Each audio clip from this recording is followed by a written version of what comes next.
네, 같이 기도하시겠습니다. 은혜와 사랑이 충만하신 거룩하신 아버지 하나님 감사합니다. 하나님의 귀하신 능력과 은혜와 사랑으로 저희들 구원해 주시고 주님 거룩하신 몸된 교회 안에 우리의 남은 생에 살아갈 수 있도록 도와주신 모든 은혜를 진심으로 감사를 드립니다. 주님께 받은 그 은혜와 사랑이 얼마나 큰 것인지 저희들 하루하루 지나가는 삶 속에서 더 깊이 깨달아 알 수 있도록 지혜를 허락해 주시고 또 정직한 모습으로 그 은혜에 보답하는 귀한 삶을 살아갈 수 있도록 늘 일깨워 주시고 인도해 주옵소서.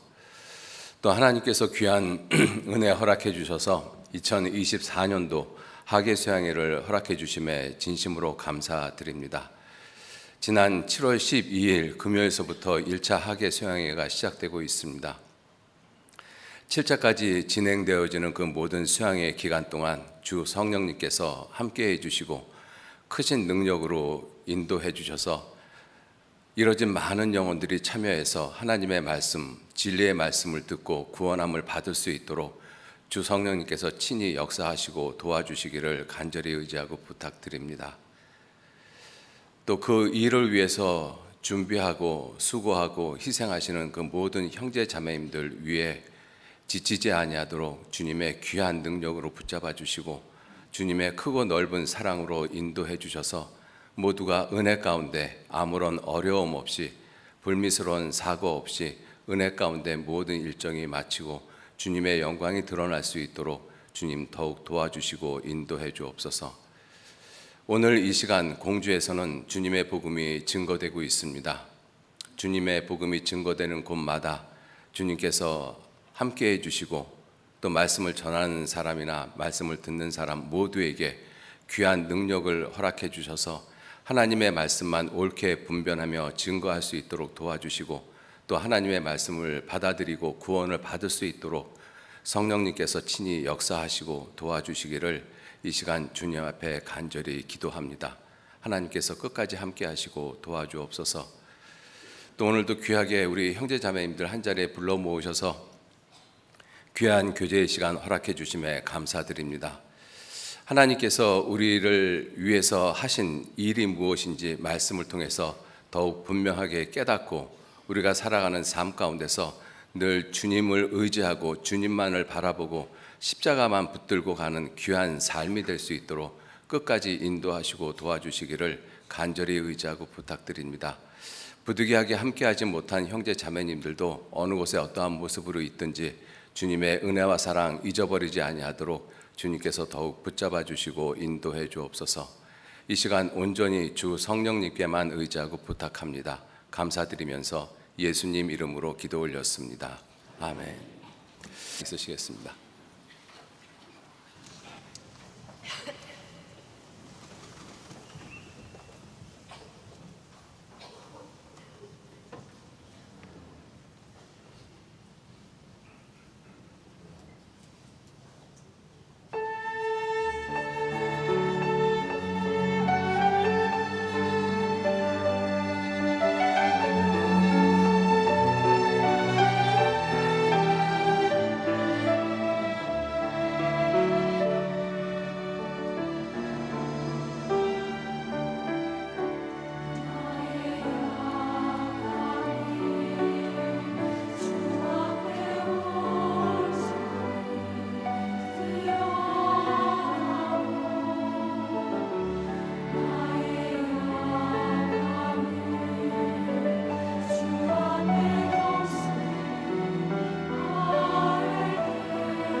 예, 찬양 감사드립니다. 누가복음 24장 찾겠습니다.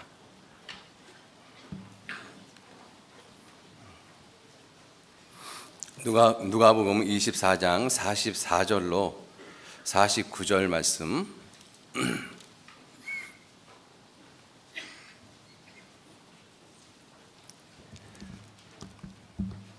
예, 누가복음 24장 44절로 49절 찾으셨으면 천천히 같이 읽도록 하겠습니다.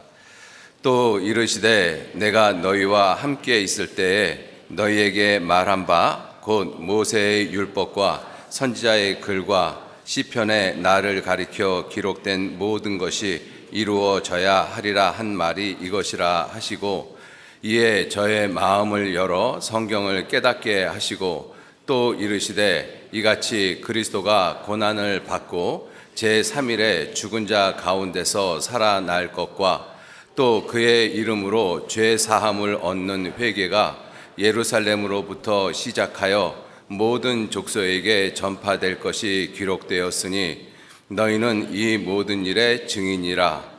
볼지어다 내가 내 아버지의 약속하신 것을 너희에게 보내리니 너희는 위로부터 능력을 입히울 때까지 이 성에 유하라 하시니라. 예, 반갑습니다. 많이 더우시죠? 예, 그래도 밖에 있는 것보다 훨씬 낫죠. 예, 우리가 지금 이 동남아나 중국 이런 쪽에 보면은 지금 이 홍수로 또 여러 가지 자연 재앙으로 많은 어려움을 겪고 있는 사람들이 굉장히 많이 있습니다. 물론 우리나라도 며칠 전에 이 충남 쪽에 굉장히 많은 폭우가 내려서 어려움을 겪는 분들도 계십니다. 그런 것을 생각을 해보면서 우리가 지금 누리고 있는 이러한 모습이 하나님의 크신 은혜라고 생각을 하시면 더욱더 좋을 것 같습니다. 예, 우리 지난 금요일, 엊그저께죠. 지난 금요일 7월 14일서부터 이제 학예 수양회가 시작이 되었습니다. 1차 학예 수양회가 7월 12일 금요일서부터 시작돼서 오늘 이제 복음이 전해지고 있습니다. 1차 수양회 등록 접수된 인원이 11,000명이 넘습니다. 그리고 토요일 날 점심 식사를 한 그 식수 인원이 8,800명이 넘습니다. 그러니까 실제로 그 공주에서 10,000명 이상의 사람들이 함께 모여서 함께 말씀을 배우고 복음을 전하고 있습니다.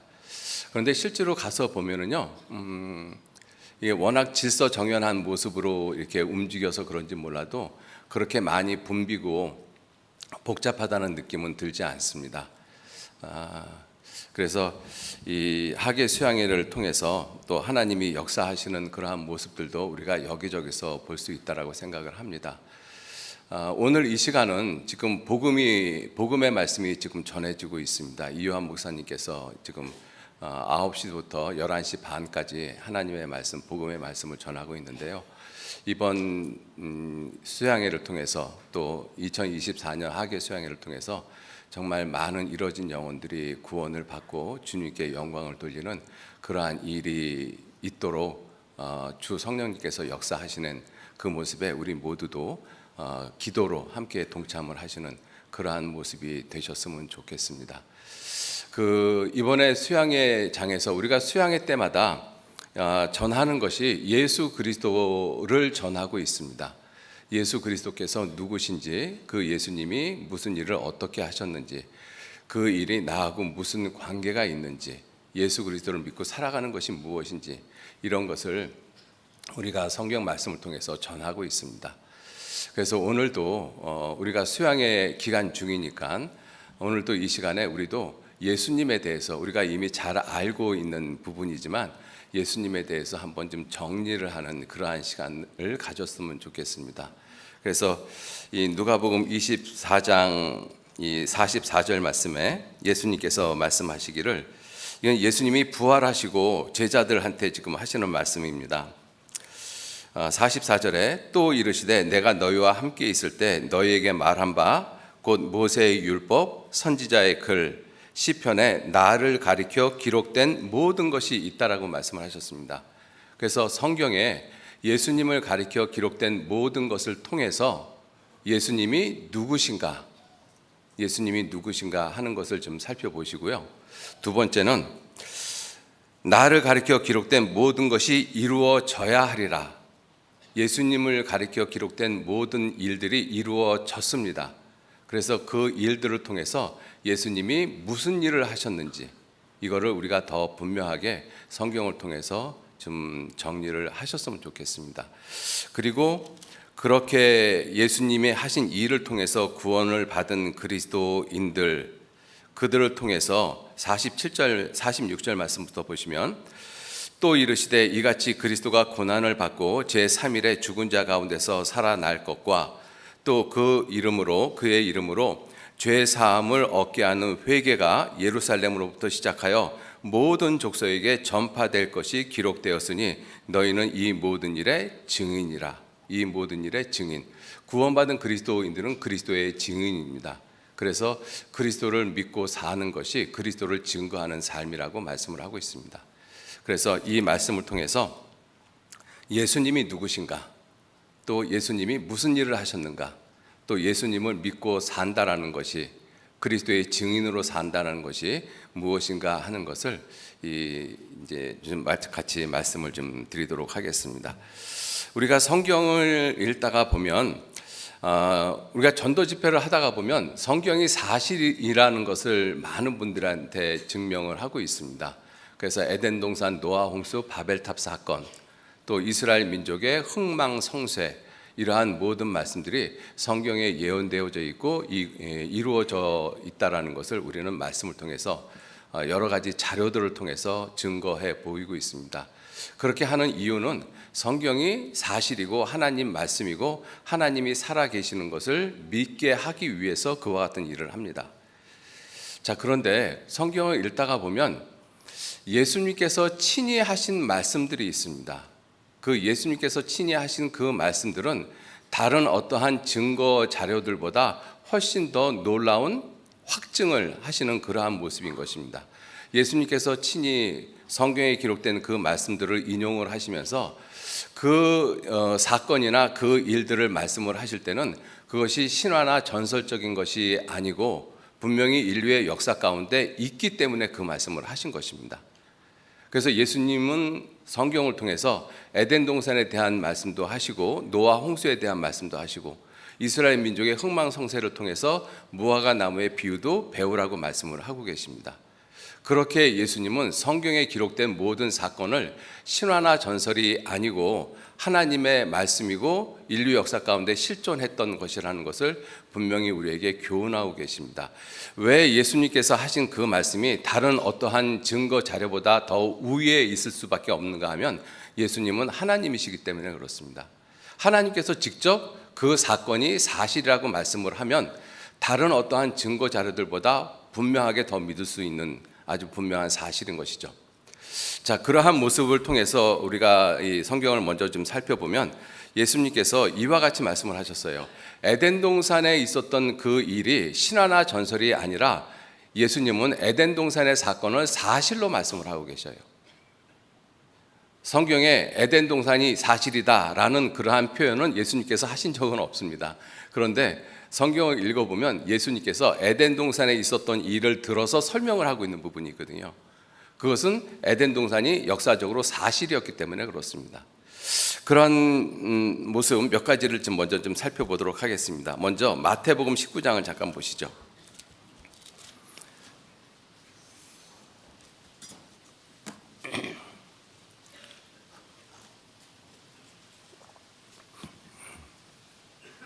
마태복음 19장 3절 말씀, 예수님을 시험하는 바리새인들이 예수님에게 이렇게 물었습니다. 19장 3절, 바리새인들이 예수께 나와 그를 시험하여 가로되 사람이 아무 연고를 물론하고 그 아내를 내어버리는 것이 옳으니까.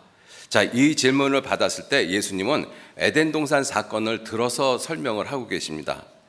4절, 예수께서 대답하여 가라사대 사람을 지으신 이가 본래 저희를 남자와 여자로 만드시고, 이건 창세기 1장 27절 말씀을 그대로 인용을 하신 것이죠. 하나님이 자기 형상 자기 모양대로 사람을 만드시고 남자와 여자를 창조하셨다. 남자와 여자를 만드셨다. 이 말씀을 그대로 하고 계시는 것이죠. 그리고 5절 말씀하시기를 이러므로 사람이 그 부모를 떠나서 아내에게 합하여 그 둘이 한 몸이 될지라 하신 것을 읽지 못하였느냐. 이건 분명히 에덴 동산 사건이거든요. 에덴 동산에 하나님이 아담을 만들어 놓으시고 에덴 동산으로 이끌어 들여셨습니다. 그리고 아담이 독초하는 것이, 혼자 사는 것이 좋지가 않아서 아담을 깊이 잠들게 하시고 아담의 옆구리에서 갈비뼈를 뽑아서 여자를 만들었어요. 그리고 그 여자를 아담에게 데리고 왔을 때 아담이 이는 내 뼈 중에 뼈요 내 살 중에 살이라 이렇게 이야기를 했습니다. 그리고 나서 하나님께서 말씀하신 것이 이러므로 남자는 그 부모를 떠나서 그 아내와 연합하여 둘이 한 몸을 이룰지로다. 그 아담에게 하신 말씀, 에덴 동산에 있었던 아담에게 하신 말씀을 그대로 예수님은 여기에 지금 적용해서 말씀을 하고 계시는 거예요. 에덴 동산이 신화나 전설이라면 이렇게 말씀 안 하십니다. 에덴 동산에 아담이 있었고 그 아담의 갈비뼈를 빼서 하와를 만들고 그를 취해서 아내로 삼아 주시고 말씀하시기를 하나님께서 남자는 부모를 떠나서 그 아내와 연합해서 둘이 반드시 한 몸을 이루라 이렇게 말씀을 하시는 것이죠. 에덴 동산이 사실이기 때문에 그렇습니다. 자, 그런데 지금 이 말씀을 통해서 잠깐 결혼에 대한 부분을 잠깐 좀 짚고 좀 넘어가려고 합니다. 우리가 결혼하시는 청년 형제 자매님들도 그렇고 또 결혼하신 지 오래되신 분들도 그렇고 가끔 오셔서 이러한 질문을 하셔요.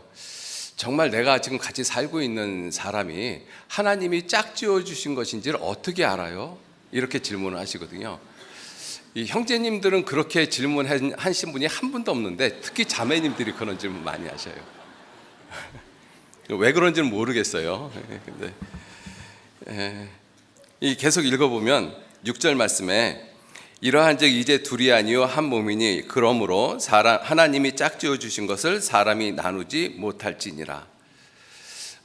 우리가 결혼은 사람들끼리 모여서 우리가 이렇게 결혼을 합시다 이렇게 해서 한 것이 아니거든요.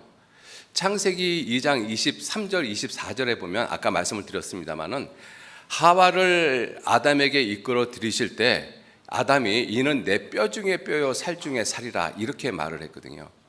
정말로 그 아내가 너무 사랑스럽고 너무 아름다웠던 것이죠. 자, 그런 아담에게 하시는 말씀이 이러므로 남자는 그 부모를 떠나서 그 아내와 연합하여 둘이 한 몸을 이룰지로다. 이것이 결혼인 것입니다. 이 결혼 제도는 하나님께서 정해 놓으신 거예요. 결혼이 무엇이냐면 하나님이 짝지어 주신 것입니다. 결혼이라는 것은 하나님이 짝지어 주시는 거예요. 사람 남자와 여자를 하나 되게 하는 것, 그게 결혼이거든요. 결혼 생활은 무엇이냐면 그렇게 하나님이 짝지어 주신 것을 나누지 않고 살아가는 것이 결혼 생활인 거예요. 그래서 하나님이 짝지어 주신 것을 사람이 나누지 못한다라고 말씀을 하시는 거예요. 결혼하고 결혼 생활하고 혼돈하시면 안 됩니다. 결혼은 하나님이 짝지어 주신 거예요. 남자와 여자를 하나 되게 짝지어 주시는 것이 결혼이고 그것을 사람들 앞에 나타내 보여주는 것이 결혼식인 것이죠. 그리고 결혼 생활은 무엇이냐면 하나님이 짝지어 주신 것을 끝까지 나누지 않고 끝까지 하나 된 것을 지키면서 살아가는 것이 결혼 생활인 거예요. 에베소서 4장 3절 말씀에 성령이 하나 되게 하신 것을 힘써 지키라고 말씀을 하셨습니다. 구원을 받은 그리스도인들에게 구원을 받으면 이제 그리스도의 몸을 이루는 지체가 되어집니다. 이 몸은 하나의 모습이지 않습니까? 구원을 받으면 이와 같이 몸이 하나가 된 것처럼 이미 교회를 통해서 하나가 되어진 모습인 것이죠. 그래서 그것을 힘써 지키라고 말씀을 하신 거예요. 왜? 깨트릴 수가 있으니까, 나눠질 수가 있으니까. 마찬가지로 하나님께서 하나님이 짝지어 주신 것을 사람이 나누지 못할지니라 이렇게 예수님이 말씀을 하셨거든요. 왜냐하면 하나님이 짝지어 준 것을 사람이 나눌 수 있기 때문에 그렇습니다. 그래서 내가 지금 살고 있는 이 배우자가 하나님이 짝지어 주신 사람인지 아닌지는 언제 아는가 하면 인생의 만고풍상을 다 겪고, 그죠? 정말 이 헤어질 수밖에 없었던 그러한 상황들도 다 겪고, 그리고 나서 이제 머리가 희끗희끗해서 주름진 두 손을 잡고 석양을 바라보면서 당신하고 나는 정말 하나님이 짝지어 주셨군요. 그때 가서 그 얘기하는 거예요. 그죠? 지금 결혼 생활 한 지 몇 년도 안 돼가지고 이 사람이 나하고 정말 하나님이 짝지어 주신 것인지 아닌지 그거를 알려고 하지 마시고 그거는 나중에 가서 압니다. 그죠? 지금은 뭐 하는 거예요? 하나님이 짝지어 주신 것을 나누지 않고 살아가려고 노력하는 삶이 결혼 생활인 것입니다. 그래서 창세기 24장 67절 말씀에 그 이삭이 리브가를 취하고 그가 아내를 삼고 사랑하였다 이렇게 말씀하시거든요. 사랑했기 때문에 아내를 삼은 것이 아니라 아내를 삼고 사랑을 하는 거예요. 아내를 삼고 사랑하다가 보면 사랑하고 싶은 때도 있지만 사랑하지 못하는 때도 있거든요. 그때도 사랑해야 되는 것이 결혼 생활인 것입니다. 자, 그런 것을 우리가 좀 생각을 이 말씀을 통해서 잠깐 좀 생각을 해보셨으면 좋겠어요. 어쨌든 이 결혼에 대한 이 부분을 말씀하실 때 예수님께서는 이 에덴 동산 사건을 들어서 분명하게 말씀을 하셨어요. 에덴 동산의 이 사건이 사실이기 때문에 그렇습니다. 또 노아 홍수 사건도 예수님께서 마태복음 24장에 마지막 때 징조에 대해서 말씀을 하시면서 인자의 임함도 이와 같다라고 말씀하시면서 노아의 홍수 때와 같이 사람들이 먹고 마시고 장가들고 시집가고 있으면서 홍수가 나서 저희를 다 멸하기까지 저희들이 깨닫지 못하였으니 임자의 임함도 이와 같으리라 이렇게 말씀하셨거든요. 노아 홍수 사건은 사실이기 때문에 그렇게 말씀하신 거예요. 신화나 전설이라면 그렇게 말씀 안 하시죠. 사실이기 때문에 그렇게 말씀하셨습니다. 또 이스라엘 백성들이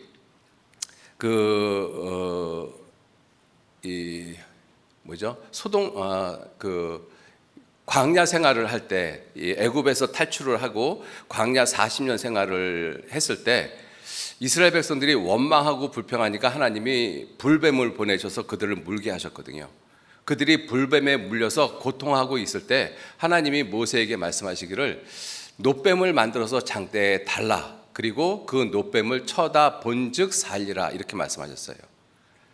우리 지금의 생각으로서는 아니 뱀에 물려가지고 죽어가는 사람이 놋뱀을 본다고 살겠는가 이런 생각을 하지 않습니까?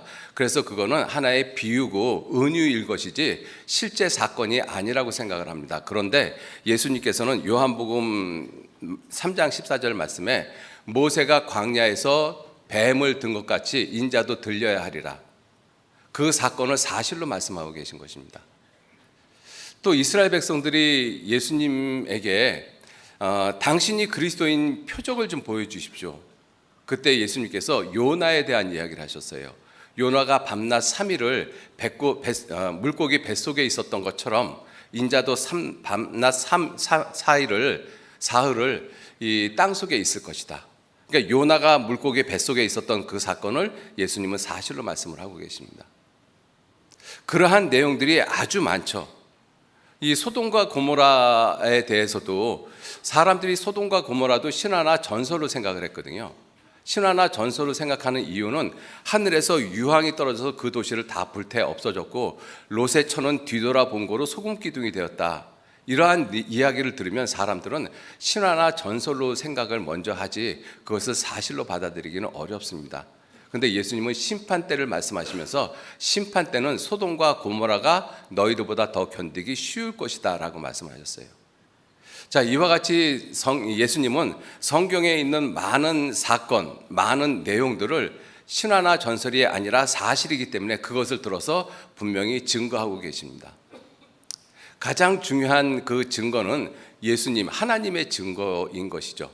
그 하나님이신 예수님이 이 땅에 내려오셔서 성경에 기록되어진 그 모든 것들이 사실이라고 우리에게 분명하게 말씀을 하고 있습니다. 반면에 성경에 기록된 많은 내용들이 있거든요. 우리가 알다시피 에덴 동산, 노아 홍수, 바벨탑 사건, 그리고 이스라엘 민족의 역사, 이 모든 사건들이 성경, 특히 구약 성경에 기록되어져 있습니다. 구약 성경은 크게 모세의 율법, 선지자의 글, 그리고 시편 이렇게 말씀을 하고 있습니다. 그것이 구약 성경을 말씀을 하고 있는데 그 구약 성경에 예수님에 대해서 기록한 것들이 있습니다. 구약 성경에 있는 많은 내용들은 예수님하고 직접적인 연관 관계를 가지고 있습니다. 그래서 예수님은 성경에 있는 사건을 사실로 말씀을 하고 계시고, 또 성경은 성경에 있는 많은 내용들이 누구를 위해서 기록된 것이냐? 예수님을 위해서 기록된 것이라고 말씀을 하고 있습니다. 요한복음 5장 39절 말씀에 너희가 성경에서 영생을 얻는 줄 생각하고 성경을 상고하거니와 이 성경이 곧 내게 대하여 증거하는 것이로다. 성경 전체는 예수님에 대해서 증거하고 있는 말씀인 것입니다. 아담과 하와가 선악과를 따먹고 범죄하고 난 다음에 하나님이 뱀에게, 그 다음에 하와에게, 아담에게 저주를 했습니다. 뱀에게 저주를 할 때 하나님이 이렇게 말씀하셨어요. 내가 너로 여자의 후손과 원수가 되게 하리니 여자의 후손은 내 머리를 상하게 할 것이요 너는 그의 발꿈치를 상하게 할 것이라.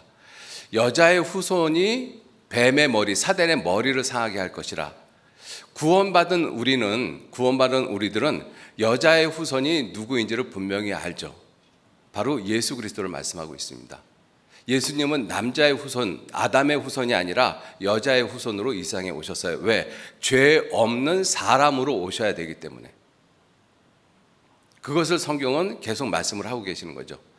자, 그리고 난 다음에 아담과 하와를 쫓아내버렸습니다. 에덴 동산에서 쫓아낼 때 하나님이 그냥 쫓아낸 것이 아니고 가죽옷을 지어 입혀서 그를 쫓아냈다라고 말씀을 하고 있습니다.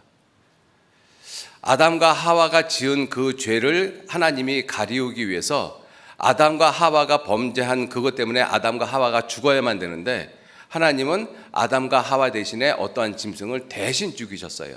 그리고 가죽을 벗겨서 그 가죽을 가지고 옷을 만들어서 아담과 하와에게 지어 입히셨던 것이죠. 그 가죽옷이 바로 예수 그리스도라는 것을 우리는 잘 알고 있습니다. 성경에 나를 가리켜 기록된 것들, 이러한 모든 것들이 다 예수님을 가리켜 기록된 것이죠. 자, 그리고 아담과 하와가 자식을 낳습니다. 가인과 아벨을 낳죠. 그 가인과 아벨이 하나님께 제사를 드립니다. 가인은 땅의 소산으로 하나님께 제물을 삼아 제사를 드렸고, 아벨은 양의 첫 새끼와 그 기름으로 드렸다. 그랬더니 하나님이 아벨의 제사는 받으시고 가인의 제사는 받지 않았습니다. 아벨이 드린 그 양의 제사, 양을 죽여서 드린 제사가 바로 예수 그리스도라는 것도 우리가 너무나 잘 알고 있습니다. 아벨도 자기 죄로 인해서 하나님 앞에 나가지 못할 것이 분명하지만 그 어머니 아버지에게 입혀줬던 그 가죽옷의 비밀을 깨닫고 나 같은 죄인이 하나님 앞에 나가려면 누군가가 대신 죽어야 된다. 그거를 깨닫고 하나님 앞에 자기 죄 대신에 죄 없는 짐승을 죽여서 하나님 앞에 죄의 용서를 받았던 것이죠. 그것을 히브리서 11장 4절에 믿음으로 아벨은 가인보다 더 나은 제사를 드렸다라고 말씀을 하고 있는 것이죠. 자, 이러한 모든 모습이 다 예수 그리스도를 예표하고 있는 것이죠. 이스라엘 백성들이 400년간 애굽에서 종살이를 하고 그리고 마지막 애굽을 탈출할 때 하나님이 유월절 예식을 정하고 유월절 어린 양을 잡으라고 말씀하셨어요. 그리고 그 잡은 양을 그들이 살고 있는 좌우 설주와 임방에 바르라고 말씀하셨습니다. 내가 피를 볼 때 너희를 넘어가리니 재앙이 너희에게 내려 멸하지 아니할 것이다. 그 유월절 어린 양은 성경에 분명히 우리의 유월절 양 예수 그리스도께서 희생이 되셨느니라 분명히 이렇게 말씀하고 있습니다. 그리고 구약시대 때 이스라엘 백성들이 절기를 하나님이 정해 주셨어요. 그 절기를 통해서 이 하나님께 나아가는 그러한 그 일들을 이스라엘 백성들은 매년마다 했습니다. 이스라엘의 절기가 크게 세 부분으로 나눠지죠. 유월절이라고 하는 무교절, 그 예수님은 유월절 어린 양으로 돌아가셨고, 무교절은 예수님의 죽음을 가리키고, 초곡절은 예수님의 부활을 가리키고 있습니다. 이 모든 것들이 다 예수님을 가리키고 있지 않습니까? 그리고 예수님이 부활하시고 승천하시고 부활하신 이후에 그리고 50일 만에 성령께서 내려오셨어요. 실제로 오순절날 성령이 내려오셨습니다. 그리고 그렇게 내려오신 그 성령은 예수 그리스도께서 하신 일을 우리들 마음 가운데 깨닫게 하시고, 그때 들어오신 성령은 다시는 나가지 않습니다. 그래서 영원히 너희와 함께 거하실 것이다. 요한복음 14장 16절 이하는 그렇게 말씀을 하고 계시는 것이죠. 자, 그리고 7월 1일 나팔절날 이 이스라엘 백성들은 다 한 곳에 소집이 돼서 하나님께 또 제사를 드리는 그 일을 합니다. 이 나팔절의 모습이 예수님 공중 재림하시면 구원받은 그리스도인들이 다 들려 올라갈 것을 말씀을 하고 있는 것이죠. 그리고 7월 10일 대속죄일은 실제로 예수님이 이 땅에 오셔서 우리의 모든 죄를 용서하실 것을 말씀을 하고 있습니다. 그리고 장막절은 천년 왕국에 예수님께서 통치하시는 것을 말씀을 하고 있는 것이죠. 자, 이러한 내용들이 구약 성경에 기록되어져 있는데 이것이 다 나를 가리켜 기록한 것이라고 말씀을 하고 계셔요. 그냥 의미 없이 기록한 것이 아니라 구약 성경에 모세의 율법과 선지자의 글과 시편의 나를 가리켜 기록한 것이 바로 이와 같은 것이라고 말씀을 하고 계십니다. 그래서 성경은 예수님에 대해서 모든 것을 기록을 하고 있고, 그리고 예수님은 그 기록된 성경에 있는 내용들이 신화나 전설이 아니라 사실이라고 분명히 말씀을 하고 있습니다. 그래서 성경 전체는 누구에 대해서 말씀하시는가 하면 예수님에 대해서 말씀을 하십니다. 자, 그러면 우리가 생각할 것이 무엇이냐면 이 누가복음 24장에 예수님께서 말씀을 하셨습니다. 누가복음 24장에 곧 모세의 율법과 선지자의 글 그리고 시편에 나를 가리켜 기록된 모든 것, 이 모든 것 가운데 가장 중요한 내용이 무엇이냐 하는 거예요. 구약 성경에 예수님을 가리켜 기록한 모든 것들이 있는데 우리가 지금 살펴봐도 여러 가지가 있지 않습니까? 그런데 그러한 내용들 가운데 가장 중요한 내용이 무엇이겠느냐 하는 거예요. 가장 중요한 내용. 그 내용이 무엇이냐면 예수님이 그리스도라는 것입니다. 구약 성경은 그리스도를 보내주시겠다라는 약속인 거예요. 그리스도를 보내주시겠다. 예수님에 대한 내용 가운데서 가장 중요한 것이 예수님이 그리스도시고 그 그리스도를 하나님이 보내주시겠다, 이렇게 말씀을 하신 것이거든요. 그래서 이 성경을 읽다가 보면 신명기 18장 한번 보시죠. 신명기 18장.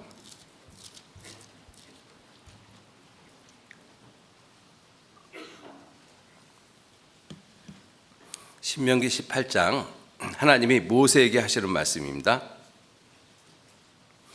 신명기 18장 15절 말씀 제가 읽겠습니다. 신명기 18장 15절.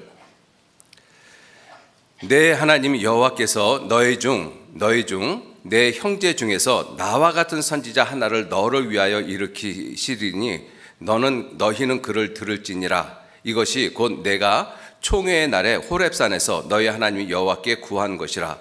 곧 네가 말하기를 나로 다시는 나의 하나님 여호와의 음성을 듣지 않게 하시고 다시는 이 큰 불을 보지 않게 하소서. 두렵건대 내가 죽을까 하나이다 하매 여호와께서 내게 모세에게 이르시되 그들의 말이 옳도다. 내가 그들의 형제 중에 너와 같은 모세와 같은 선지자 하나를 그들을 위하여 일으키고 내 말을 하나님의 말을 그 오는 선지자 입에 두리니 내가 그에게 명하는 것을 그 예수님께서 무리에게 이스라엘 백성에게 다 고하리라.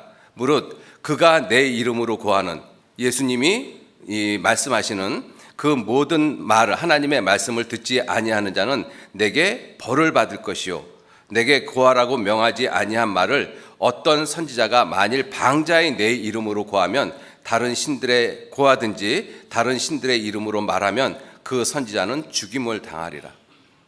그래서 하나님이 모세에게 너와 같은 선지자 하나를 보내주시겠다, 이것이 예수님이라고 말씀을 하셨어요. 사도행전 3장도 분명히 이렇게 말씀을 하십니다. 그죠? 그래서 하나님께서 말씀하시기를 그 모세와 같은 선지자, 즉 예수님 그리스도께서 오시면 하나님께서 하나님의 말을 그 입에 두리니 내가 그에게 명하는 것을 그가 무리에게 다 고할 것이다. 그래서 예수님께서 유대인들하고 대화를 하시면서 내가 너희에게 말하고 대답할 것이 많으나 그러나 나를 보내신 이가 참되심에 내가 그에게 들은 그것을 말하노라. 그래서 예수님은 자기 사사로운 이야기 하시지 않았습니다. 이 말씀대로 하나님께 받은 그 말씀을 그대로 예수님이 이스라엘 백성들에게 하셨던 거예요. 이 그리스도를 보내주시겠다라고 약속을 하셨습니다. 그래서 사도행전 3장 20절 말씀에 창세로부터 예정하신 그리스도 곧 예수를 보내시리니, 하나님은 예수님을 그리스도로 보내셨습니다. 이게 정말로 놀라운 일이거든요. 왜 놀랍냐면 예수님께서 제자들하고 함께 이 동행을 하실 때 하루는 제자들에게 물었습니다. 사람들이 나를 누구라 하더냐? 그때 베드로가 주는 그리스도시요 살아계신 하나님의 아들이십니다. 이 놀라운 신앙 고백을 하거든요. 근데 그 똑같은 말씀이 누가복음 9장 20절에는 베드로가 이렇게 말씀했습니다. 예, 주는 하나님의 그리스도이십니다. 하나님의 그리스도이십니다. 이 하나님의 그리스도라는 그 표현이 잘 마음에 와닿아요? 선뜻? 잘 와닿지 않잖아요. 하나님의 그리스도. 근데 이렇게 한번 생각해 보세요. 하나님의 사랑, 하나님의 은혜, 하나님의 교회, 하나님의 말씀, 하나님의 사람. 그러면 쉽게 좀 이해가 되죠. 그죠?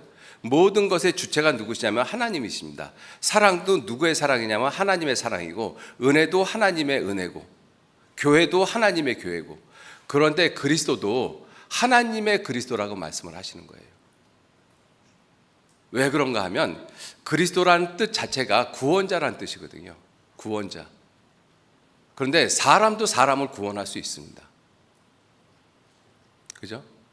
나보다 능력이 있는 사람, 힘 있는 사람이 나를 힘들고 어려운 공경 가운데서 나를 건져낼 수 있죠. 그런데 그것은 내 육체만 건져낼 뿐인 것입니다. 마태복음 10장 28절 29절에 몸은 죽여도 영혼은 능히 멸하지 못하는 자를 두려워하지 말고, 즉 사람을 두려워하지 말고 오직 몸과 영혼을 능히 지옥에 멸하시는 자를 두려워하라. 사람은 내게 할 수 있는 것이 내 생명을 빼앗는 일까지 합니다. 내게 할 수 있는 일이 내 생명을 살리는 일까지는 해요. 그런데 영혼에 대해서는 아무 일도 못하는 것이죠. 근데 하나님은 내 생명도, 육체의 생명도 살리시고 내 영혼의 생명도 살리시고 내 육체의 생명도 죽일 수 있고 내 영혼의 생명도 죽일 수 있는 분이 하나님이신 것입니다. 그래서 그리스도를 하나님의 그리스도라고 말씀하시는 거예요. 하나님의 그리스도. 우리는 구원자가 내 육체, 내 생활, 내 삶을 구원해주는 사람의 그리스도가 아니라 하나님의 그리스도를 믿는 것이죠. 그 하나님의 그리스도가 누구시냐면 예수님이셔요. 그 예수님을 언제부터 예정하셨느냐? 창세 전부터 예정하셨어요. 그래서 갈라디아 4장 4절에 때가 참에 하나님이 그 아들을 보내사 여자에게 나게 하시고 그 율법 아래 나게 하셨다라고 말씀하십니다.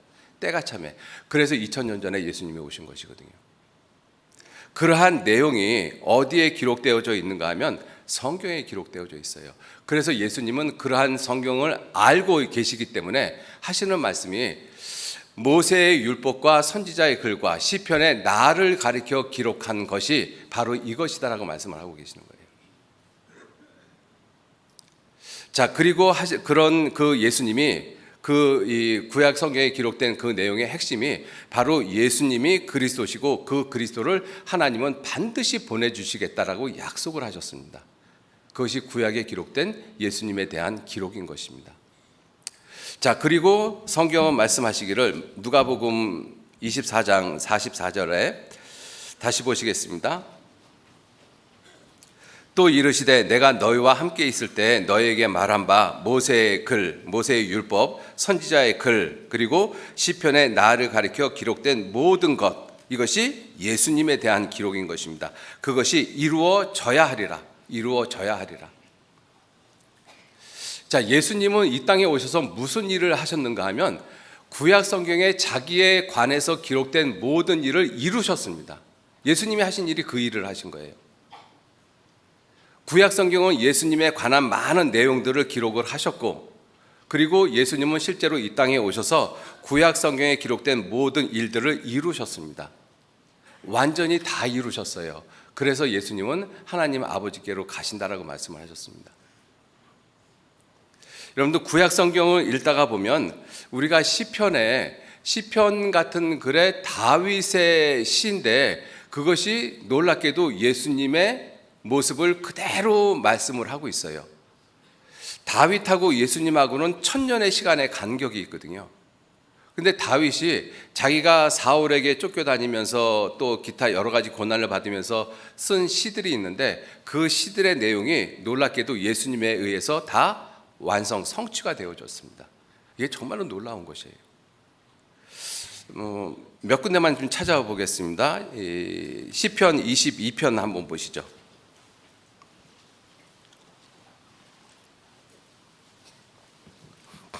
시편 22편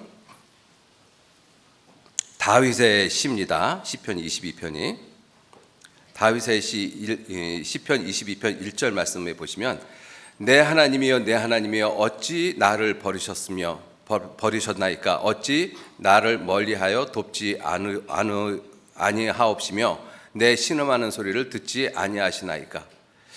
예수님이 십자가에 돌아가실 때 하나님 하나님 어찌하여 나를 버리셨습니까? 이 내용이 그대로 이루어지잖아요. 그죠? 자, 그리고 우리가 또 알 수 있는 것이 6절 말씀에 나는 벌레요 사람이 아니라 사람의 회방거리요 백성의 조롱거리니이다.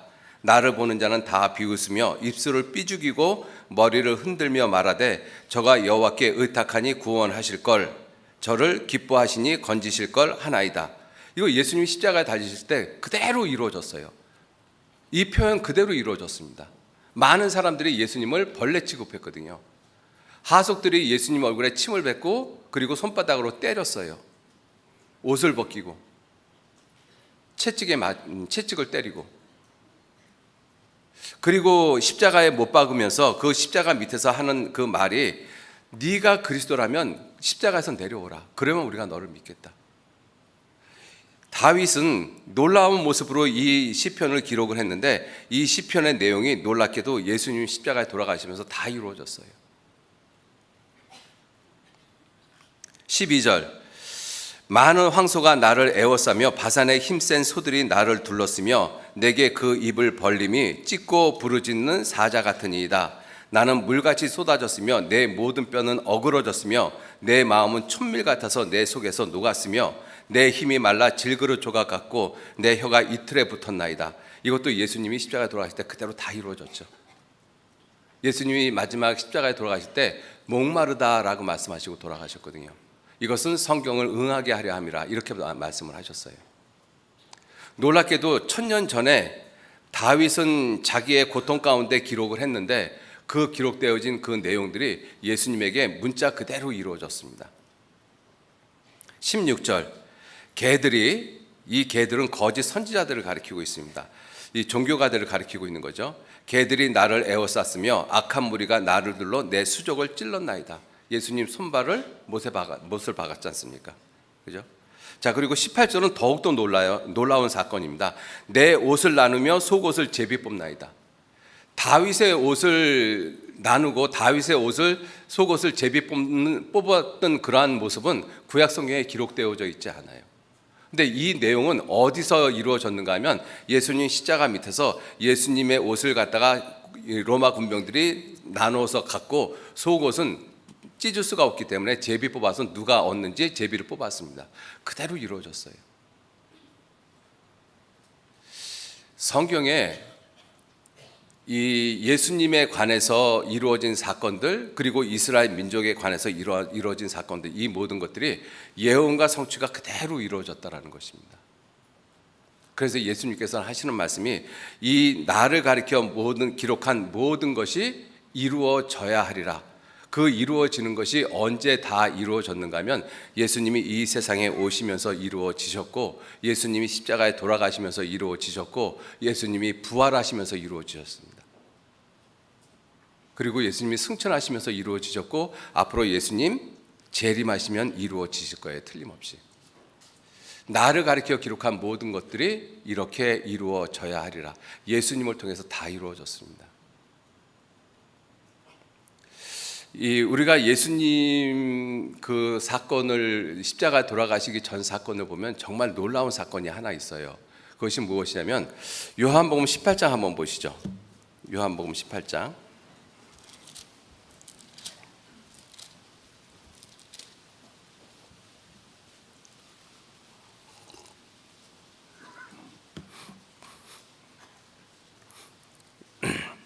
요한복음 18장. 예수님이 이 겟세마네 동산에서 기도를 하고 그리고 있을 때 유다가 많은 군대들을 데리고 왔습니다. 18장 3절 말씀.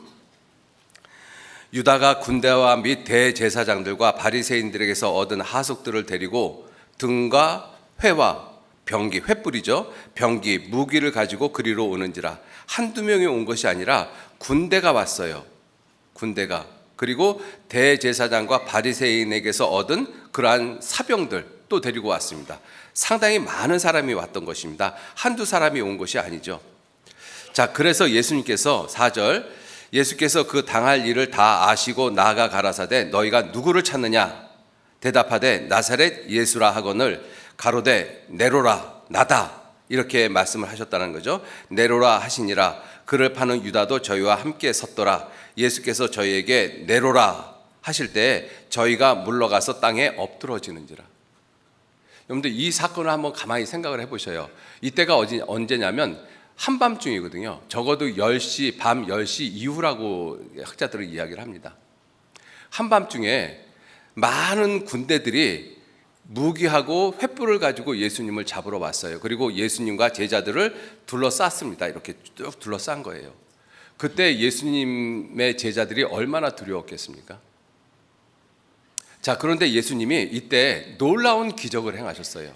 너희가 누구를 찾느냐? 그랬을 때 나사렛 예수를 찾습니다. 그래, 나다. 이 한마디에 그 군대들이 뒤로 물러가서 그대로 자빠져 버렸어요. 여러분들, 내가 만일 그때 예수님을 잡으러 왔던 군사라고 한다면 그 장면에 안 놀라겠습니까? 한두 사람이 넘어졌다라면 밤중에 돌에 걸려서 넘어졌나 보다라고 생각할 수 있는데 그 수많은 사람, 그 수많은 군대가 한꺼번에 뒤로 물러가서 그대로 엎어져 버렸거든요. 그 엎어진 군인들이 그때 당시 모습을 생각을 해보면 스스로 얼마나 놀라웠겠어요. 예수님 한 말씀에 그 사람들이 무슨 힘에 이끌려서 뒤로 물러가서 그대로 엎어져 버렸거든요. 얼마나 두려웠겠습니까? 왜 예수님이 그 일을 하셨겠느냐 하는 거예요. 마지막 예수님이 잡혀가시는 그 시점에. 이유가 무엇이냐면 성경을 이루기 하기 위해서 예수님께서 그 일을 하신 거예요. 7절 말씀, 이에 다시 누구를 찾느냐고 물으신데 저희가 말하되 나사렛 예수라 하거늘 예수께서 대답하시되 너희에게 네로라 하였으니 나를 찾거든 이 사람들의 가는 것을 용납하라. 이 사람들은 건들지 마라. 너희가 나 하나만 잡아가면 되지 이 사람들, 이 제자들은 건들지 마라. 여러분들 한번 생각해 보세요. 어떠한 나쁜 사람이 있고 그 나쁜 사람을 추종하는 사람이 있는데 그 사람들을 잡으려고 온 군대가 다 모였어요. 그러면 그 중에 두목만 잡아가겠습니까? 함께 추종하는 사람들 다 잡아가겠습니까? 다 잡아가죠. 예수님이 마지막에 이와 같은 이적을 행하지 않았으면 제자들도 다 잡혀가죠. 그럼 그들도 십자가에 못 박혀 죽을 수도 있어요. 그거를 예수님이 아시고 제자들을 살리기 위해서 마지막에 놀라운 이적을 행하셨던 거예요. 그러한 놀라운 이적을 본 군인들이 예수님이 이 사람들의 가는 것을 용납하라 그러니까 길을 터준 거예요. 그 제자들이, 겁 많은 제자들이 무슨 그 용기를 가지고 무기를 가지고 있는 군인들을 뚫고 도망을 가겠습니까? 9절 말씀, 이는 아버지께서 내게 주신 자 중에 하나도 잃지 아니하였삼나이다 하신 말씀을 응하게 하려 함이니라. 그리고 그 이후에 제자들이 다 도망가고 난 후에 예수님은 아무 이적도 행하지 않으셨습니다. 그리고 성경에 기록된 대로 조롱당하고 멸시받고 침뱉음당하고 그리고 십자가에 못 박혀 죽었어요. 그리고 거기서 끝난 것이 아니라 놀랍게 예수님 부활하셨던 것입니다. 그래서 부활하시고 난 다음에 제자들에게 지금 이 말씀을 하신 거예요. 누가복음 24장 다시 한번 보시죠.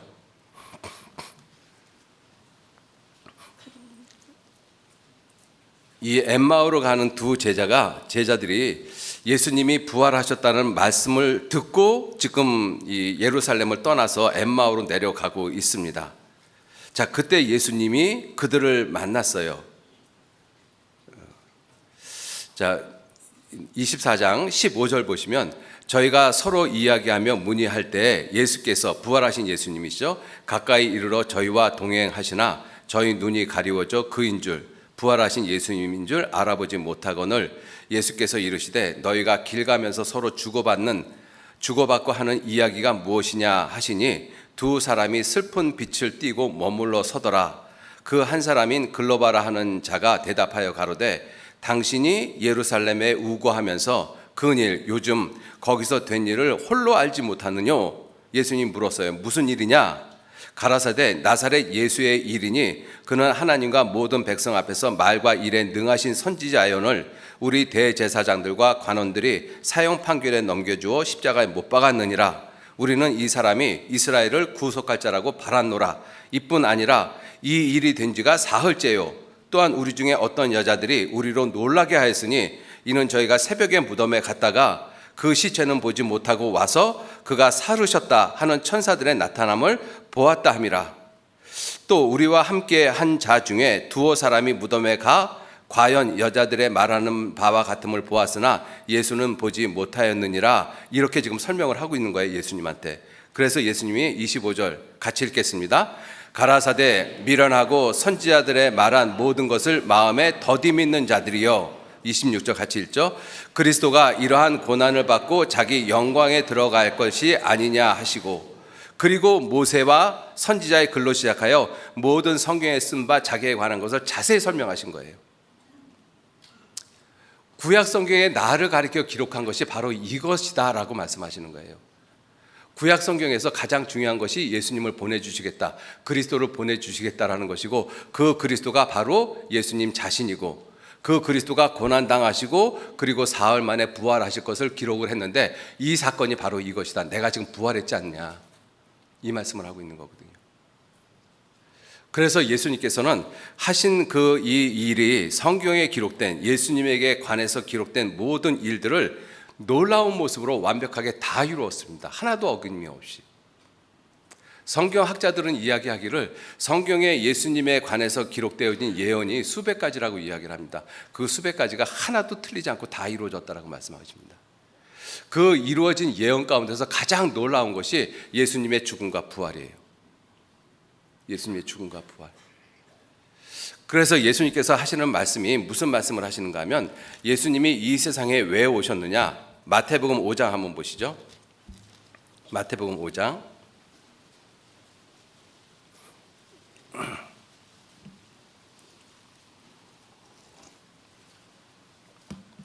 마태복음 5장 보시겠습니다. 17절 말씀, 17절, 18절 말씀 같이 읽겠습니다. 내가 율법이나 선지자나 폐하러 온 줄 생각지 말라. 폐하러 온 것이 아니요 완전케 하려 함이로라. 진실로 너에게 이르노니 천지가 없어지기 전에는 율법의 1.1획이라도 반드시 없어지지 아니하고 다 이루리라. 내가 율법이나 선지자를 폐하러 온 줄로 생각하지 말라. 폐하러 온 것이 아니라 완전케 하려 함이라. 완전케 하려 함이라. 여러분들, 율법을 성경에서 공부를 하다가 보면 율법은 크게 둘로 나눠집니다. 십계명과 제사법으로 나눠져요. 율법은 그 모든 것을 십계명도 율법이라고 하고 제사법도 율법이라고 말씀을 하십니다. 하나님이 정하신 법이기 때문에 그래요. 자, 그 하나님이 정하신 그 율법을 예수님이 폐하려고 이 땅에 오신 것이 아니라 완전케 하려고 이 땅에 오셨다라고 말씀하십니다. 자, 그러면 율법의 첫 번째 모습인 십계명을 갖다가 예수님은 어떻게 이루셨어요? 십계명의 요구가 무엇이냐면, 마음을 다하고 뜻을 다하고 힘을 다하고 목숨을 다해서 주 여호와 너희 하나님을 사랑하라. 그것이 크고 첫째 되는 계명이요, 둘째도 이와 같으니 내 이웃을 내 몸과 같이 사랑하라 하신 이것이니라. 이것이 율법이요 선지자들의 강령이니라. 그러니까 율법의 요구는 무엇이냐면 사랑하라는 거예요. 죽도록 사랑하라. 죽기까지 사랑하라. 그 율법을 완성하신 분이 예수님이신 거예요. 그래서 로마서에서는 하시는 말씀이, 로마서에서는 사랑은 율법의 완성이니라. 로마서 13장 10절에 찾아보시죠. 로마서 13장 10절 말씀해 보시면,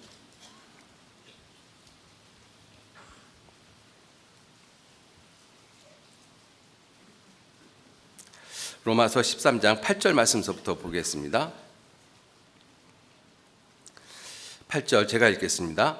피차 사랑의 빚 외에는 아무에게든지 아무 빚도 지지 말라. 남을 사랑하는 자는 율법을 다 이루었느니라. 간음하지 말라, 살인하지 말라, 도적질하지 말라, 탐내지 말라 한 것과 그 외에 다른 계명이 있을지라도 내 이웃을 내 자신과 같이 사랑하라 하신 그 말씀 가운데 다 들었느니라. 10절 같이 읽겠습니다. 사랑은 이웃에게 악을 행치 아니하나니 그러므로 사랑은 율법의 완성이니라. 예수님이 십자가에 돌아가심으로써 하나님의 사랑을 완성하셨어요. 율법의 요구를 이루셨습니다. 율법을 완성하셨어요. 내가 율법이나 선지자를 폐하러 온 줄로 생각하지 마라. 폐하러 온 것이 아니라 완전케 하려 함이라. 예수님은 십자가의 죽으심으로 하나님의 사랑을 완전히 이루셨습니다. 율법을 이루셨어요. 완성하셨습니다. 자, 예수님께서 또 하나 율법을 이루신 것이 제사법의 모습이거든요. 제사법. 여러분들, 이 제사는 하나님께 죄를 용서받는 행위를 제사라고 이야기를 합니다. 그 제사법을 성경을 읽다가 보면 굉장히 복잡하게 해 놓으셨어요. 왜냐하면 제사를 드려서 죄를 용서받는 행위는 사람이 시작을 한 것이 아니라 하나님께서 사람에게 이렇게 하면 내가 너희들의 죄를 용서해 주시겠다라고 약속을 한 것입니다. 그래서 그 제사법을 하나님이 일부러 까다롭고 복잡하고 어렵게 해놓으셨어요. 그래서 구약시대 때 특히 레위기서를 읽어보면 그게 제사법에 대한 내용인데 결코 쉽지가 않습니다. 굉장히 복잡해요. 레위기 16장 잠깐 좀 보실까요?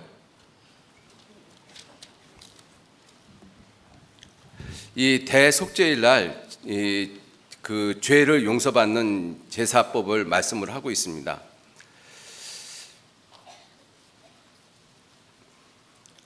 레위기 16장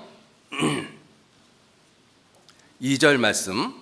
여호와께서 모세에게 이르시되 내 형 아론에게, 이 아론은 대제사장입니다. 이스라엘 백성들에게는 제사장이 있고 그리고 그 제사장들 가운데서 특별히 속죄일 날 제사를 드리는 대제사장이 있어요. 이 아론이 대제사장의 모습이죠. 내 형 아론에게 이르라. 성소 장안 법궤 위, 지성소를 가리키고 있죠. 속죄소 앞에 무시로 아무 때나 들어오지 말아서 사망을 면하라. 내가 구름 가운데서 속죄소 위에 나타남이니라. 이 지성소는 대제사장이 피를 가지고 1년에 한 번 들어갈 수 있습니다. 그래서 아무 때나 함부로 드나들지 말라라고 말씀하신 거예요.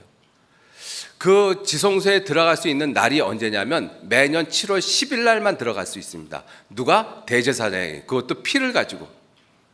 그 피가 어떠한 피냐면 흠도 점도 없는 깨끗한 짐승의 피여야 돼요. 그리고 그 짐승은 반드시 안수를 받아야 됩니다. 그리고 안수한 짐승은 반드시 죽어야 되고 대제사장이 그 피를 가지고 지성소로 들어가야 되는 거예요. 그렇게 들어오지 않으면 대제사장이라고 해도 죽습니다. 왜냐하면 이것이 하나님께 죄를 용서받는 그 모습이기 때문에 그래요. 그래서 레위기 16장을 읽어보면 반드시 하나님께 제사를 드리는데, 죄를 용서받는 제사를 드릴 때 누가 제사를 드리는가? 대제사장이 드려야 된다. 둘째, 그 대제사장은 반드시 흠없고 점없는 깨끗한 짐승, 제물이 있어야 된다. 그리고 그 제물에다가 반드시 안수해야 된다.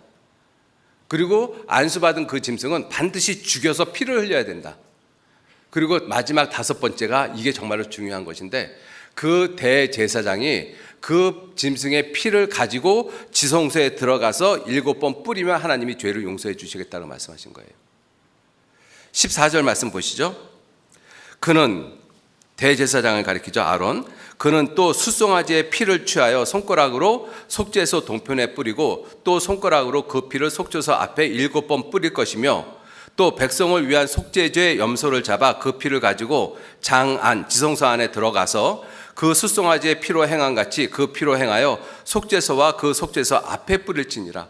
그러면 하나님이 죄를 용서해 주시겠다는 것입니다. 간단하게 설명했는데도 간단하지가 않지 않습니까? 그죠?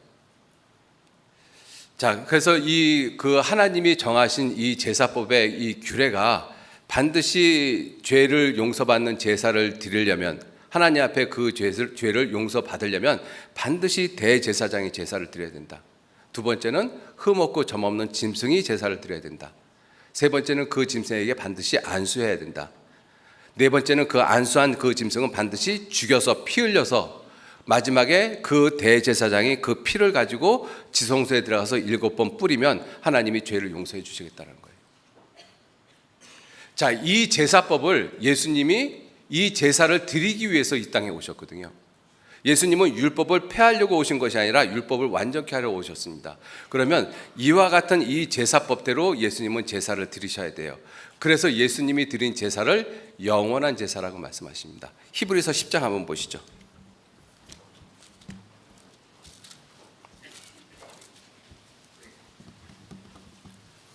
히브리서 10장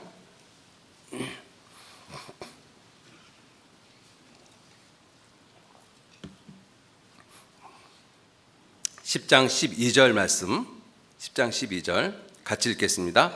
오직 그리스도는 죄를 위하여 한 영원한 제사를 드리시고 하나님 우편에 앉으셨다.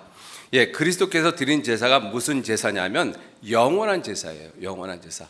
한 번 제사를 드리고 효과가 영원한 제사.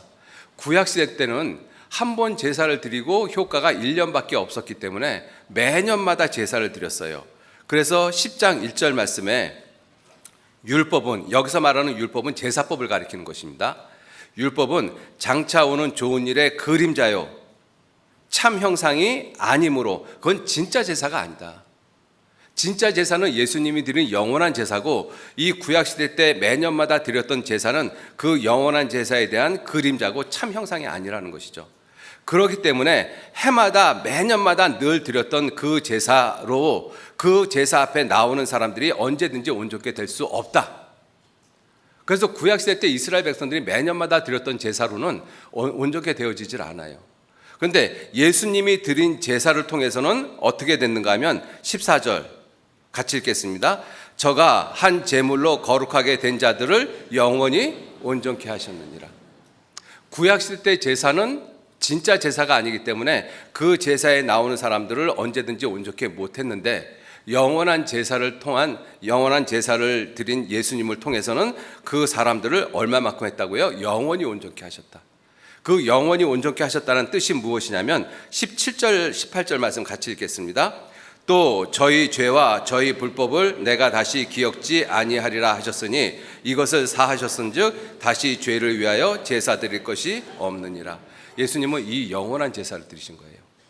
그럼 이 영원한 제사가 구약에 드렸던, 구약 시대 때 하나님이 드리라고 이야기했던 그 제사의 모습과 완전히 일치가 되어져야 돼요. 즉 예수님이 대제사장이셔야만 되고, 흠없고 점없는 제물이 필요하고, 그 제물에 안수를 해야 되고, 그리고 피 흘려 돌아가셔야 되고, 그리고 대제사장이 그 피를 가지고 성소에 들어가셔야 돼요. 실제로 그렇게 하지 않으면 하나님이 그 제사 안 받습니다. 그러면 율법을 폐하는 것이에요. 율법을 완성케 하려면 그 구약시대 때 말씀하셨던 그 내용이 그대로 다 충족이 돼야 돼요. 예수님은 영원한 제사를 드리러 오셨거든요. 영원한 제사를 드리러 오시려면 예수님이 대제사장이 돼야 돼요. 그럼 예수님이 정말 대제사장이냐 하는 것이죠. 그죠? 히브리서 4장 보시겠습니다. 히브리서 4장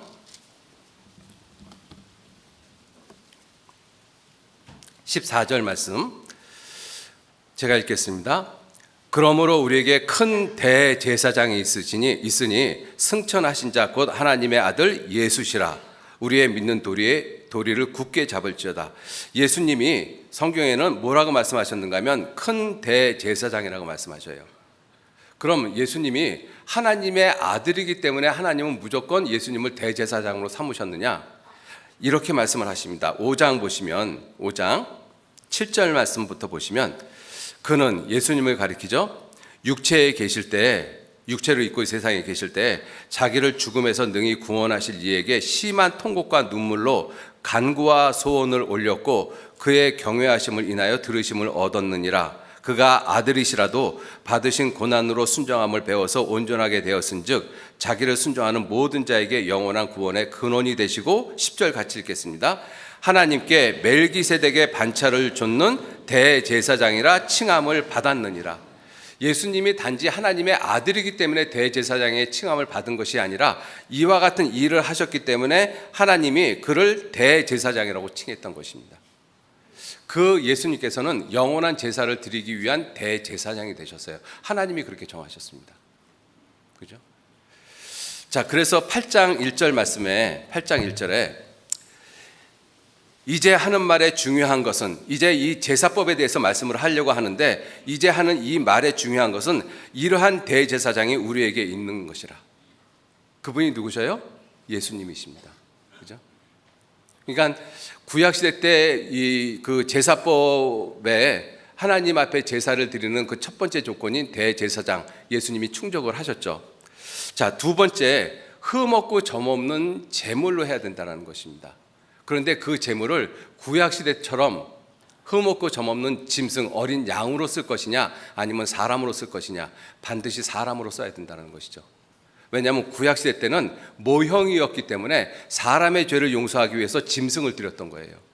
그런데 진짜 제사는, 사람의 죄를 용서하기 위한 진짜 제사는 사람이 죽어야 되거든요. 그런데 어떤 사람이 죽어야 되느냐? 죄 없는 사람이 죽어야 돼요. 그런데 죄 없는 사람은 예수님밖에 없어요. 그래서 여자의 후손으로 오신다고 말씀하신 것입니다. 8장 3절 말씀, 대제사장마다 예물과 제사 드림을 위하여 세운 자니 이러므로 저도 예수님도 무슨 드릴 것이 있어야 할지니라.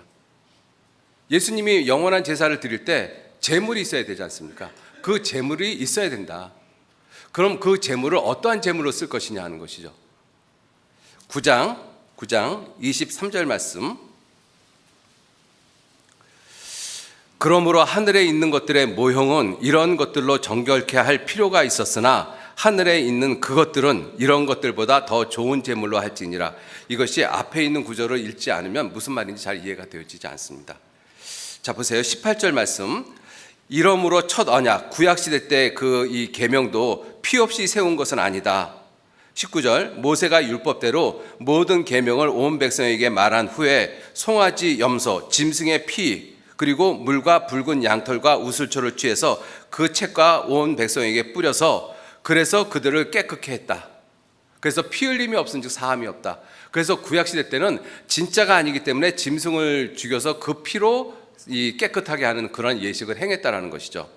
자, 그걸 말씀을 하시면서 23절에 그러므로 하늘에 있는 것들의 모형은 진짜 제사가 아닌 구약시대 이 제사는 이런 것들로, 이런 것이 뭐예요? 짐승의 것들로 정결케 할 필요가 있었다. 그런데 하늘에 있는 그것들은, 진짜 제사는, 영원한 제사를 드릴 때는 이런 것들, 이 짐승으로 해서는 안 된다는 것이죠. 사람의 죄를 용서해야 되기 때문에 사람이 필요한 것이다. 그런데 그 사람이 어떤 사람이요? 죄 없는 사람. 그 죄 없는 사람은 예수님밖에 없어요.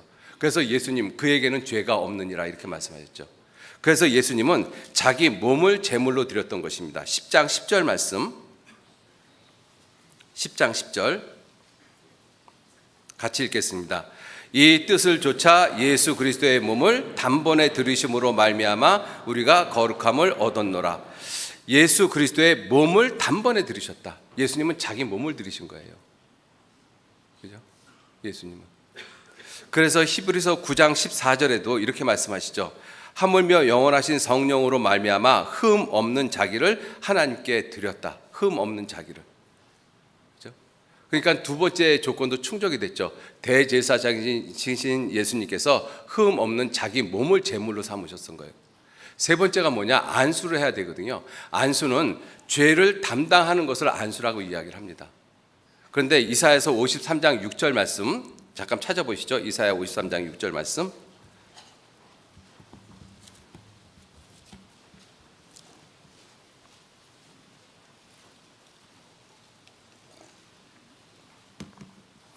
이사야 53장 6절 제가 읽겠습니다. 우리는 다 양 같아서 그릇 행하여 각기 제 길로 갔거늘 여호와께서는, 하나님 아버지께서는 우리 무리의 죄악을 그에게, 하나님의 아들 예수님 그에게 담당시키셨도다. 예수님은 우리의 죄를 다 담당하신 거예요. 그게 안수의 모습이잖아요.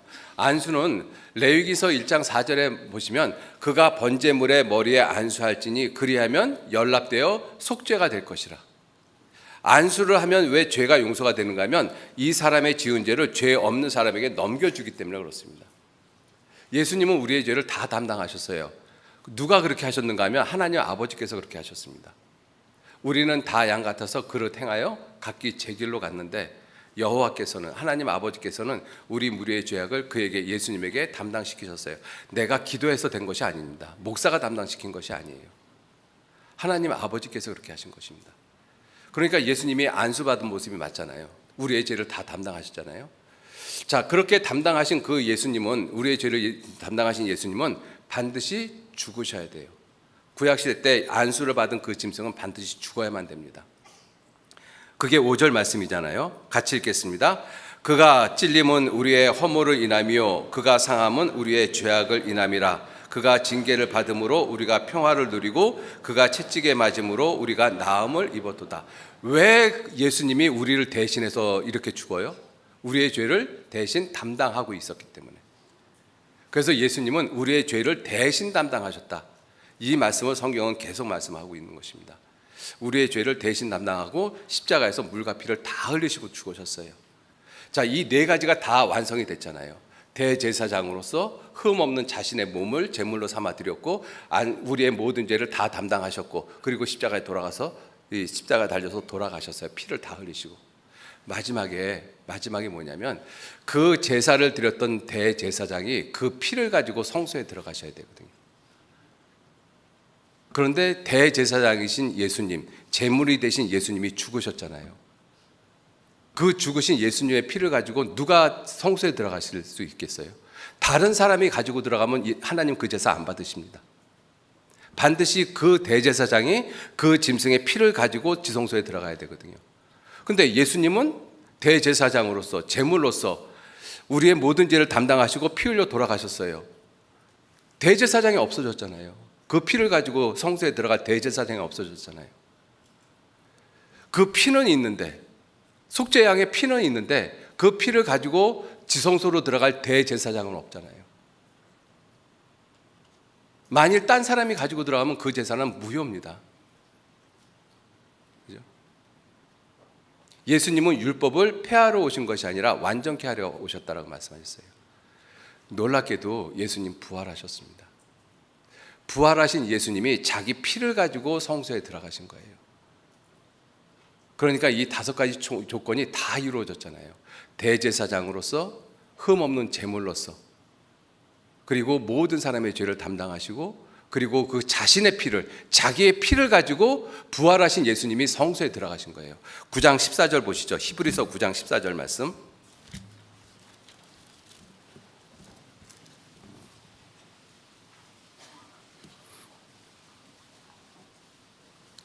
히브리서 9장 14절 말씀 같이 읽겠습니다. 하물며 영원하신 성령으로 말미암아 흠 없는 자기를 하나님께 드린 그리스도의 피가 어찌 너희 양심으로 죽은 행실에서 깨끗하게 하고 살아계실 하나님을 섬기게 못하겠느냐. 하물며 영원하신 성령으로 말미암아 흠 없는 자기를 하나님께 드린 그리스도의 피. 그죠? 놀랍지 않습니까? 예수님 한 분이 이 5가지의 이 모든 이 율법의 요구를 다 충족을 시켰던 거예요. 내게 대하여 기록한 모든 것이 이루어져야 하리라 한 말이 이것이니라 하시고, 거기서 이것이 예수님의 부활을 가리키고 있습니다. 예수님이 부활했음에도 불구하고 제자들이 안 믿었잖아요. 선지자들의 말한 모든 것을 더디 믿는 이 미련한 자들이요, 이렇게 말씀하셨잖아요. 그리고 말씀하시기를 모세의 율법과 선지자의 글과 시편의 나를 가리켜 기록한 것이 이루어져야 하리라 한 말이 이것이니라 하시고, 누가복음 24장 44절에 이것이니라, 예수님 부활을 가리키고 있습니다. 여러분들, 성경에서 예수님의 죽음과 부활은 놀라운 사건인 것입니다. 예수님의 죽음과 부활이 성경에 기록이 다 되어져 있고, 예수님이 실제로 죽음과 부활하심으로 말미암아 그 모든 일이 다 이루어졌어요. 그것이 예수님이 이 땅에 와서 하신 일이십니다. 그리고 예수님이 십자가에 달려 돌아가시면서 다 이루었다라고 말씀하신 거예요. 그래서 예수님은 자기 피를 가지고 어디로 들어가셨어요? 성소에 들어가셨어요. 그래서 영원한 제사의 결과가 무엇이냐면 영원한 속죄인 거예요. 히브리서 9장 12절 말씀, 그 앞에 12절 말씀 같이 읽겠습니다. 염소와 송아지의 피로 아니하고 오직 자기 피로 영원한 속죄를 이루사 단번에 성소에 들어가셨느니라. 예, 끝부분이 자기 피로 영원한 속죄를 이루시고 단번에 어디에 들어가셨어요? 성소에 들어가셨어요. 예수님이 죽고 끝이 났다라면, 그 시체가 썩었다라면 성소에 못 들어가시죠. 예수님이 성소에 들어가신 이유가 뭐예요? 부활하셨기 때문에 그렇습니다. 자기 피를 가지고, 그죠? 자기의 피를 가지고, 그리스도의 피를 가지고 하나님께 드렸다라고 말씀하시잖아요. 예수님 부활하시고 그리고 자기 피를 가지고 성소에 들어가서 하나님 앞에 뿌리고 계시는 거예요. 히브리서 7장 25절 말씀, 7장 25절 같이 읽겠습니다. 그러므로 자기를 힘입어 하나님께 나아가는 자들을 온전히 구원하실 수 있으니 이는 그가 항상 살아서 저희를 위하여 항상 살아서 저희를 위하여 간구하심이니라. 지금도 예수님은 살아서 우리를 위해서 친히 간구하고 계셔요. 그죠? 그러한 내용이 어디에 기록되어 있어요? 성경에 기록되어져 있습니다. 성경에 기록된 대로 예수님은 이루셨어요. 로마서 8장 잠깐 좀 보시죠. 로마서 8장 이렇게 말씀하십니다. 로마서 8장에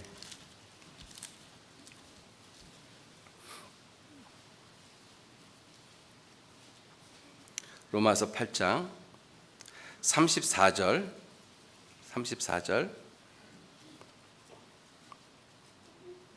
예, 34절 같이 읽겠습니다.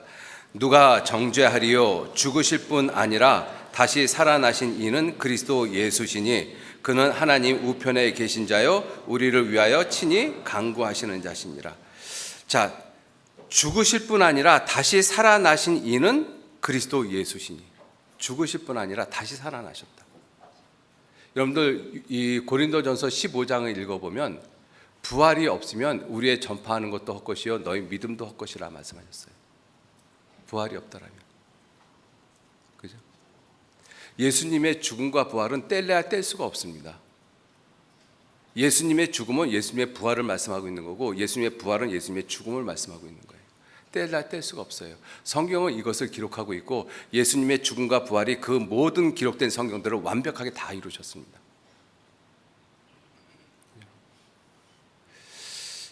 12시 반이 됐네요. 나머지 분 예수님을 믿는다라고 하는 것이 무엇인가, 이것이 좀 내용이 있는데 죄송합니다. 조금만 좀 말씀을 드릴게요.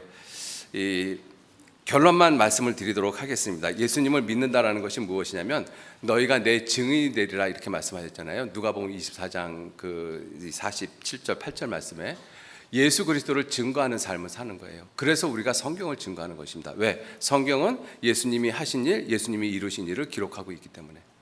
그래서 예수 그리스도를 증거하는 삶, 그리스도의 증인의 삶이 우리가 예수님을 믿는 것이고, 그리고 두 번째가 무엇이냐면 놀라운 표현이 하나 있습니다. 요한 1서 5장 한번 보시죠. 요한 1서 5장.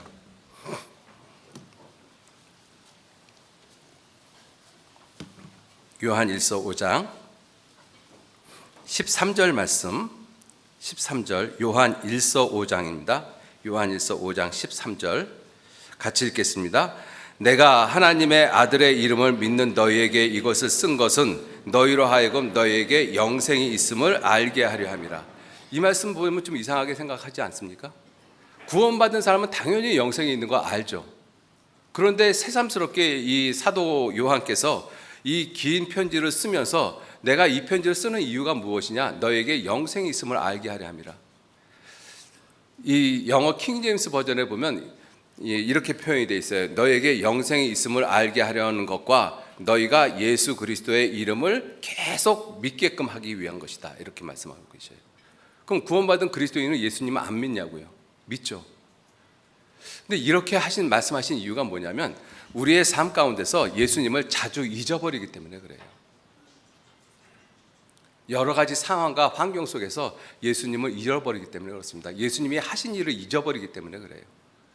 내게 영생이 있다는 사실을 잊어버리기 때문에, 예수님을 믿고 있는 그 믿음이 있다는 사실을 잊어버리고 살고 있기 때문에 이 말씀을 하시는 거예요. 그죠?